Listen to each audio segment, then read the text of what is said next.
Hello, everybody, and welcome to another episode of the podcast.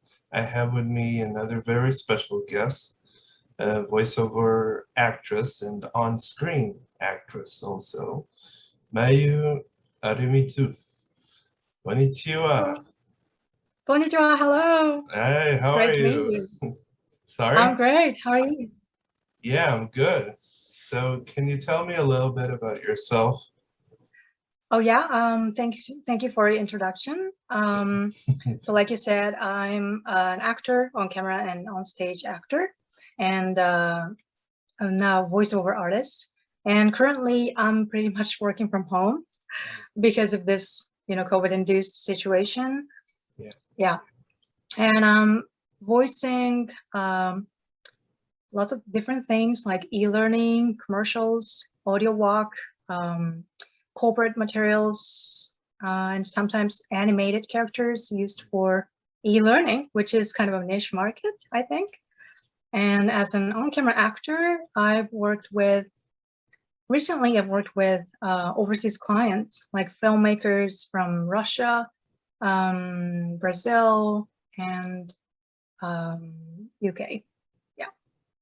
Yeah, thank you for that kind of a summation of yourself and what you Mhm. do.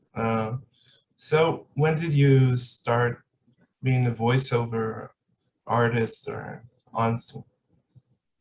Oh, actually, the voiceover artist and being a voiceover artist is kind of like an extension and combination of what I've been doing over the past 16 years in Japan, because I started as on-camera actor and I was trained as an actor when I was younger, and so on-screen acting has always been my goal. However, I've tried many different things like modeling, narrator, dancer, and host. And and over time, my interest got kind of broadened, and I found my like great pleasure in like voicing like real persons or characters.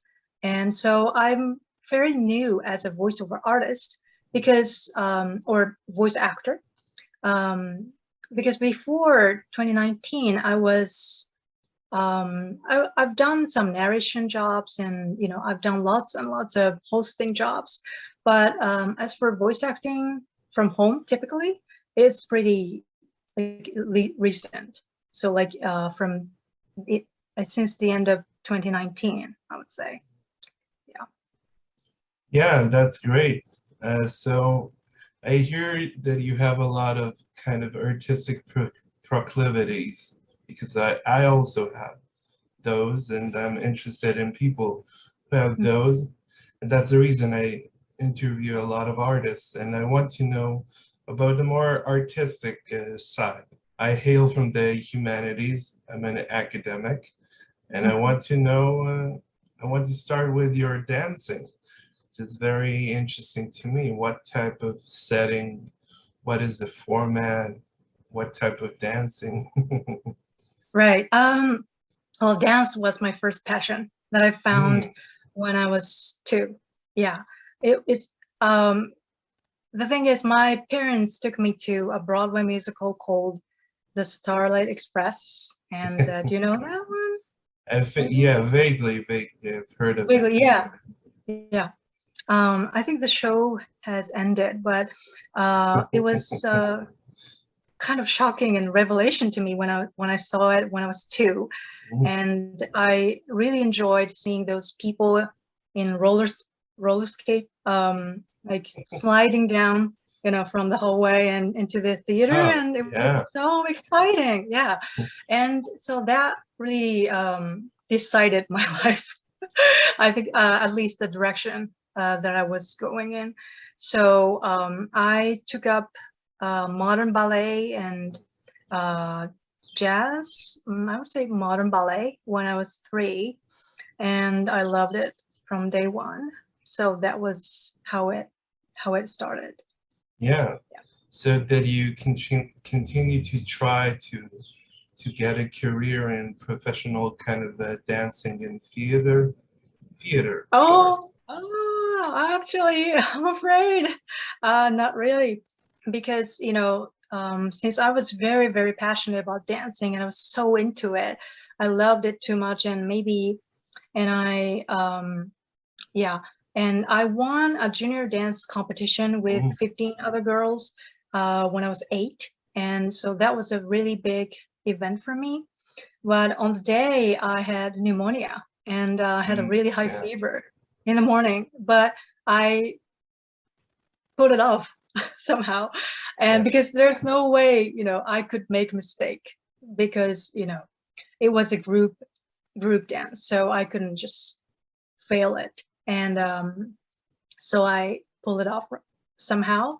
But I kind of noticed that maybe I wasn't really physically so blessed to like become professional like dancer. And I kind of started to wonder if this is the right way for me to like move on. So yeah, I got interested in some other things like, modeling and acting over time. And yeah, so I chose something else than dance as a professional career. Yeah, so let's then move on to your next phase, shall we say, of your kind of artistic career. Talking about like modeling, and when I see a lot of people who are like stock photos, shall we say, because I've seen a commercial in my country that was very popular, that ran a long time.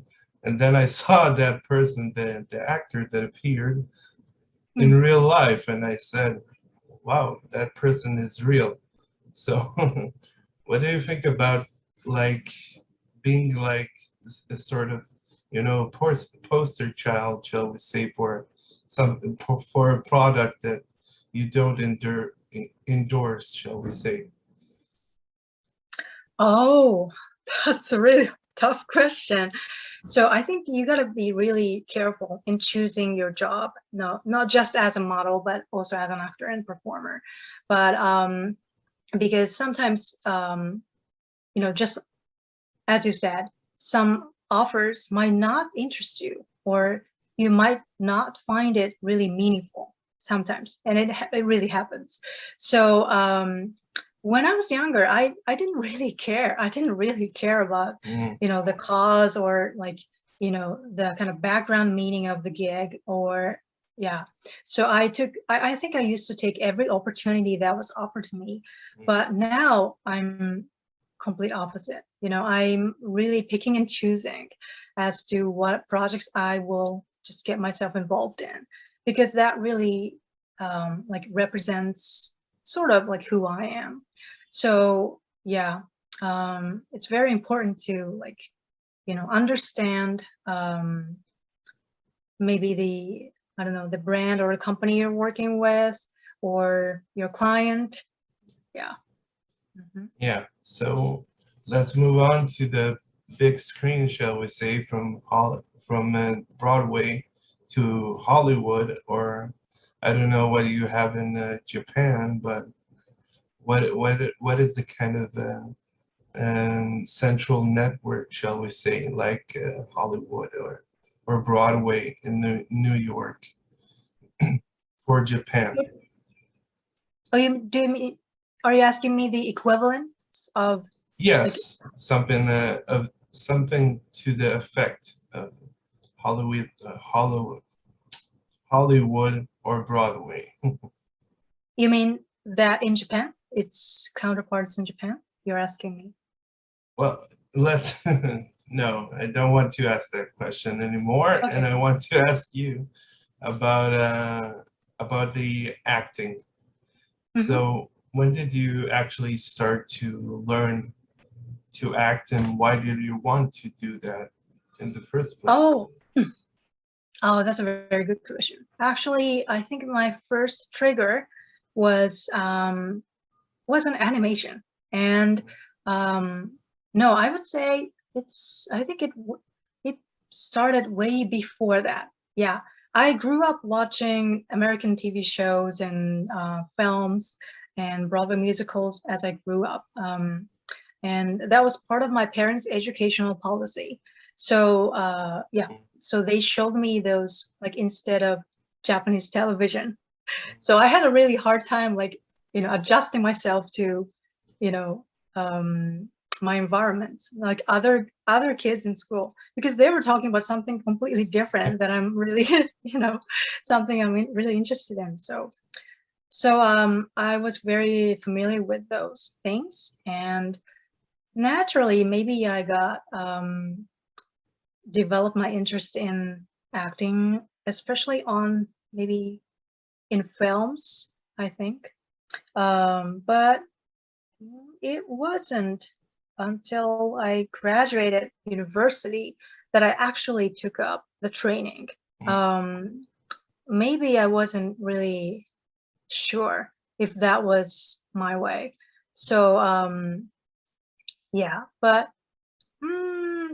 graduating college, I kind of noticed that maybe it's not the right thing for me to just, move into the direction of like everybody else. Yeah.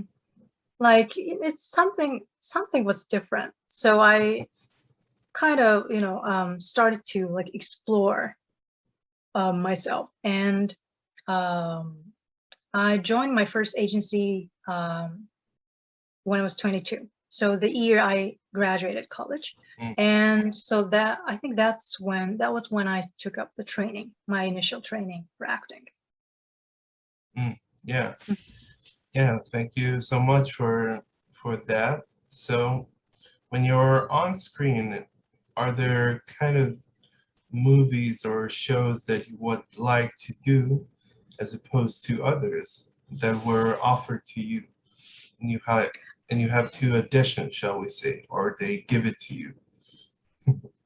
Oh, so you're asking me the categories of the films, or I'm interested No, in? categories you're interested in. No, sorry, shows or movies that you are interested in appearing on, as opposed to shows and movies and whatever else that they offer to you. But you say, well, I don't want to do this, really. Oh, you mean my like preferences on? Yes, of course, your Oh, preferences. oh, oh, that's another tough question. I've always been really into like action films.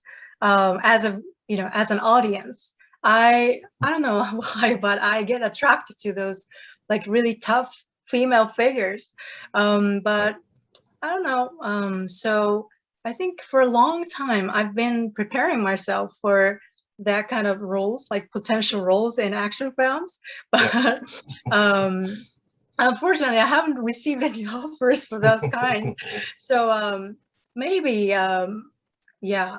And so while I couldn't get those like jobs in specifically in action films, maybe so I was thinking maybe I should, just focus on something else. So I just instead decided to like broaden my acting range, Mm, like doing some other movies and mm, films and TV shows. So, and which was great. So now I have pretty broad interest in like social films, or maybe more entertaining ones. Um, Also romantic films. Anything could attract me now. So I think I'm not as picky as I used to be. Yeah. yeah. Um, there is a kind of, unifying, sorry, a kind of unifying theme running through all those kinds of arts Mm, that you took up during your mm, career, and that is kind of entertainment. Um, mhm.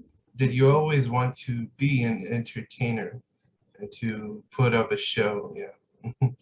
Oh, I think in real life, I was I was a complete opposite to an entertainer because I was so shy Yeah. when I was little, but I was like, it must have felt like really crazy, to some other people's eyes because at school I was so shy and I didn't really like even like standing up in front of people and giving a speech or something, and I totally rejected those opportunities. But later in life, I've become like a public speaker and doing acting in front of people. That's kind of crazy, right? So I would never define myself as like natural born entertainer or some kind. Maybe I don't think I would be doing this like entertainment. Um, if not professional. So I wouldn't be an amateur entertainer because I don't I don't like just getting all the attention from people in my real life. So yeah. Yeah. It's a tough crowd, shall we say, out there. And then what do you think about the kinds of levels, shall we say, of different arts, shall we say? Because people tend to put those kinds of different arts in different categories. And they don't appreciate one art as opposed to another. So do you think there are kind of more highbrow kind of arts and then a lower kind of section of arts that are really, you know, not Oh, art? okay. Well, that's a great question because one time I put on my business card as artist, but the person I just handed it to, she kind of she asked me, "Are you an artist? Are you a musician?" So the definition of the word artist for her was very, very limited. She Yes. was thinking the word artist was referring to a musician or like singer, so Yeah. someone who specializes in music, It's right? an But American kind of thinking. Yeah. It's oh, an is that? American kind of thinking because they Mm-hmm. call also in my country they call them artists and musicians. Yeah. Okay, okay, right. So but I think yeah, my understanding is that, as you said, the art have tremendous like range of, it covers a lot of like different categories. So of course acting is part of the art, and of course dance is also another art, like performing art. So it's very hard to define what art means. Like it totally, I think the definition like varies depending on the person.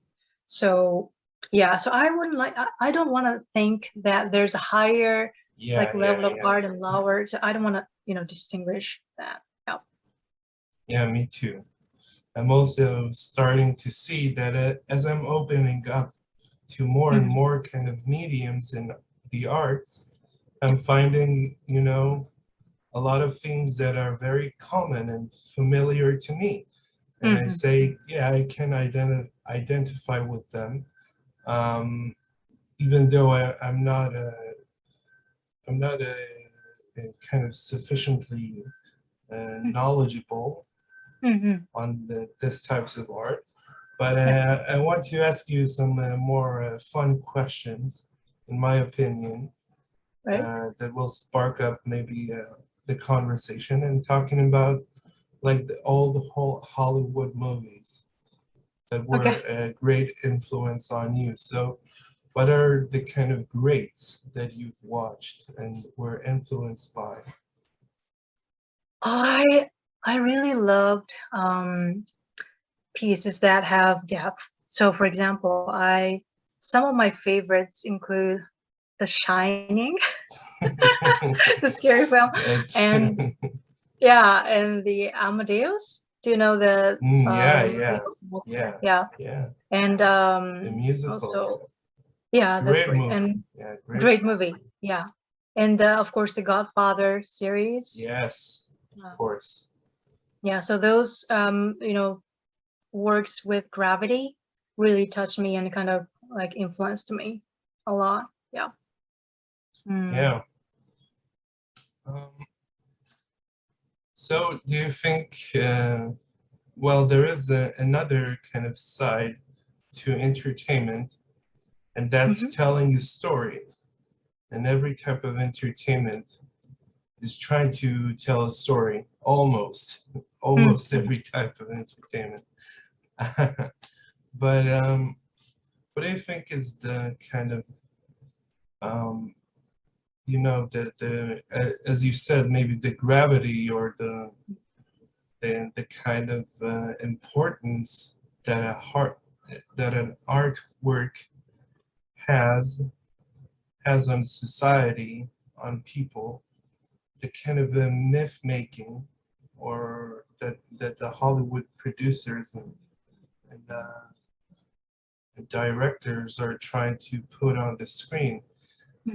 Because you see, there are kind of themes that are not so ordinary, shall we say, or quotidian in nature. They have some weight to them. They are based on society and on literature. What do you think about that kind of myth making that is being evaporated and eviscerated in this new market of filming? Sorry, could you rephrase that for me? So I'm just speaking to the kind of old Hollywood versus the new kind of film industry.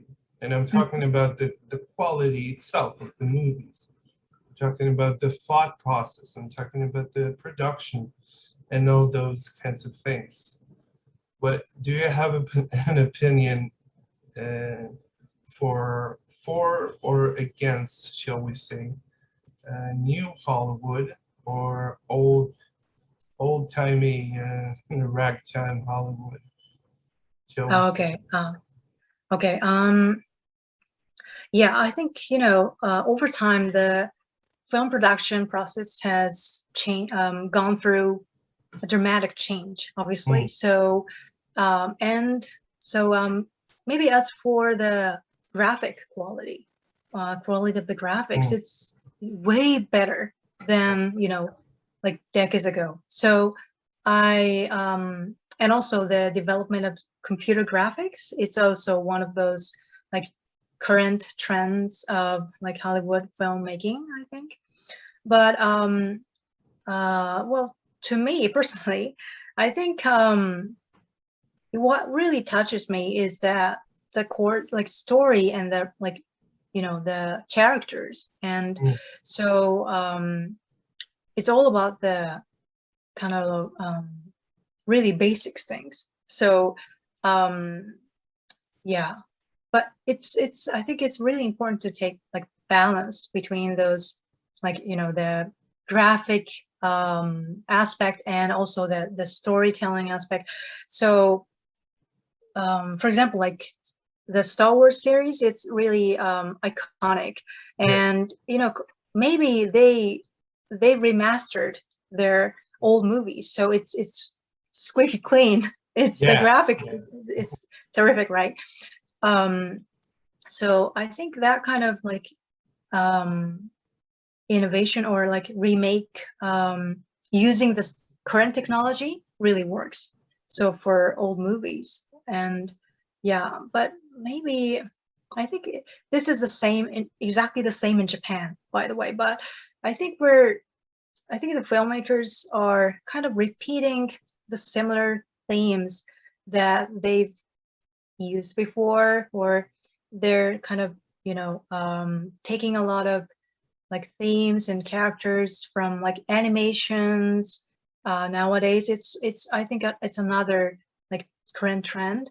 So yeah, I think it's the modern way of making movies is so much different in that sense, than the really old classic like Hollywood films. Yeah, thank you. Thank you so much for this lovely interview, Mayu. And I hope to talk with you again when we have you have a new kind of project that is of interest to me, shall we say. And then Yeah, we can find a common ground to discuss it, of course. yeah, sure. Thank you so much. Thank you Yeah, for having me on your thank you. show. Thank you.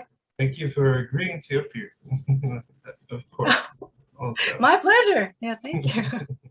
Yeah, and thank you for watching and bye bye, I guess. I don't know.